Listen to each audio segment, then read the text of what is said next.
sides when the weather gets warm. You won't find me in flip-flops, rocking the hot top, dressed up in khaki shorts. I've been rocking the same shoes for a year or more, with holes in the soles and the laces knotted, but it's all I wanted. My name is Joe Cesa. I'm the owner of a coffee house called Joe here in Philadelphia. We opened a little more than 6.5 years ago. I signed my lease the night before 9/11, and things have been downhill ever since. I have been in food service for over 20 years, and I wanted to do a coffee house for quite a while. And as I researched it, the more I kept learning about fair trade, the more I realized it was the right thing to do. The quality of coffee was really excellent. It was everything I looked at just seemed like this was the thing to do. You know, and it really bothered me, the idea that children, and especially like with chocolate, you know, cacao is basically harvested by children. And I just thought, this is really horrible. You know, every celebration in the United States, you know, there's chocolate probably involved with children, and somewhere in the world it's being harvested by children, being exploited. And I just thought, that's really terrible.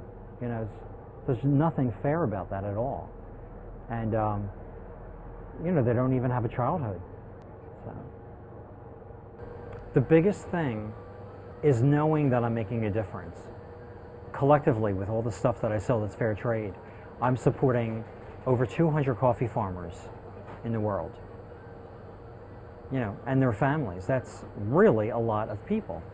You know, how many people can get up in the morning and think that they're taking care of, you know, this many people? I went to Nicaragua. I met people that from 3 farms, 2 different cooperatives, and my small group and I were treated like rock stars. Here's a group of Americans that care about them. 11 Americans went down for 8 days, and we had a more positive effect on that country than the Bush administration did for 8 years. That's really incredible. It's a wonderful feeling that you did make a difference. When you're buying ground coffee, you have no idea what you're buying. It's all ground. There's nothing to see. You know, coffee in the U.S., you can call something coffee, and it can have 30% other matter. So I can weigh out 12 ounces of beans. I can go outside and get a fistful of compost. I can throw it in there, grind it up. You take it to a lab, to the government. They'll test it, and you know, it meets our criteria for coffee. But you didn't get a pound of coffee. You got 12 ounces of coffee, and you got whatever I put in there. I'm buying premium coffee, so they've screened this excessively to try to make sure that there isn't this other extraneous matter, and I'm paying a premium for it. Starbucks isn't paying that premium. They also don't pay a premium for fair trade. They've stopped buying, for the most part, my understanding is they've stopped buying fair trade, and they're doing their own. They do their own inspections of farms. It's just like the banking industry. You know, it's a perfect analogy. The banking industry is regulating itself, and now we gotta help them out for $1 trillion. You know, a bailout. Starbucks is regulating itself. They're regulating whether their coffee is fair trade or not. Well, what's their incentive? I mean, did they find Jesus overnight and now they suddenly want to help every farmer, every child? No. Their bottom line is still that they need to make a profit.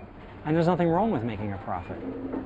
But you're saying that you're concerned about the environment. You're concerned about the lives of these coffee farmers. You care about their children. And you do all the regulating.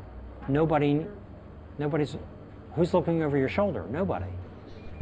No chain on my wallet. Keep it plain. No brand names on my shirts and pants. Paid homage. No witty quips on any of my clothes. I suppose this is my dress code, my style ethic.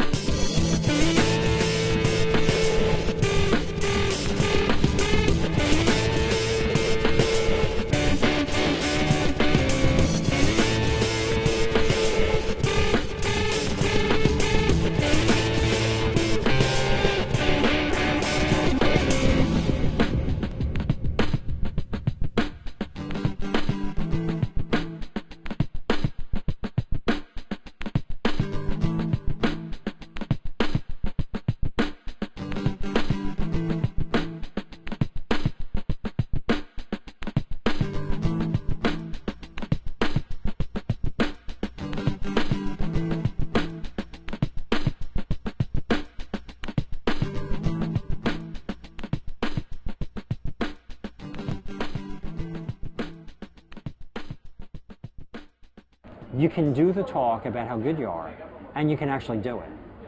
You know, it could be more than just spin. If I want spin, I'll tune into some right-wing blog and hear lots of happy talk about waiting for something to trickle down on me. You know, that's nonsense.